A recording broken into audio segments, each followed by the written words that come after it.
ভাইয়ের দোকান থেকে এখন যাচ্ছে হলে কারখানায়, কিভাবে দই তৈরি হয় আজকে সবারই দেখাবে।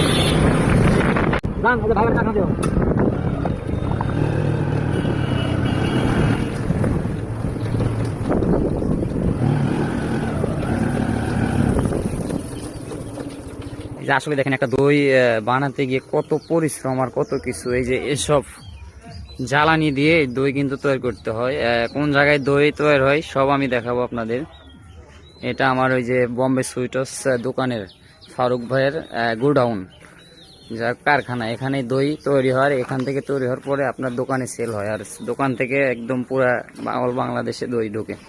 এই যে আসলে এই যে ভিতরে সিস্টেমটা যদি আপনাদের দেখাই, যে এখানে দই হচ্ছে, এই যে দুধ জাল হচ্ছে। আসলে অনেকের শখ, আমারে বলেন যে আসলে কিভাবে দই বানায়, কেমনে কি। এই যে আসলে এই যে এই জায়গায় দেখেন দইগুলা রাখছে, এখান থেকে একদম পরে জমানো হবে অনেকগুলোই। আচ্ছা ভাই, এগুলো কি ঢাকে রাখে ই করার পর?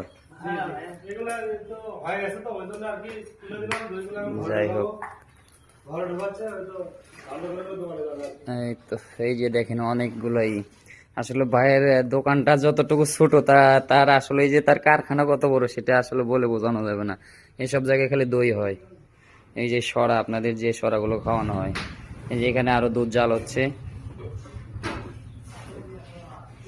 আসলে একটা দইয়ের পিছনে অনেক পরিশ্রম, অনেকগুলো লোক খাটাতে হয়, আর বাইরের যে কতগুলো কর্মী, এই দেখেন কতগুলো জ্বালানি লাগে, আসলে অনেক টাকা। যদি এত জ্বালানি লাগে, আসলে একটা দইয়ের উপরে যে কত খরচ, আসলে আপনাদের যখন বলি তখন বিশ্বাস হয় না। এই যে আসলে কার্যক্রম শুরু হয়ে গেছে।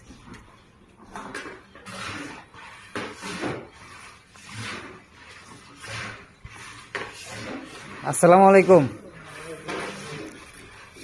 আচ্ছা, এই দুধটা কতক্ষণ জাল দিতে হবে?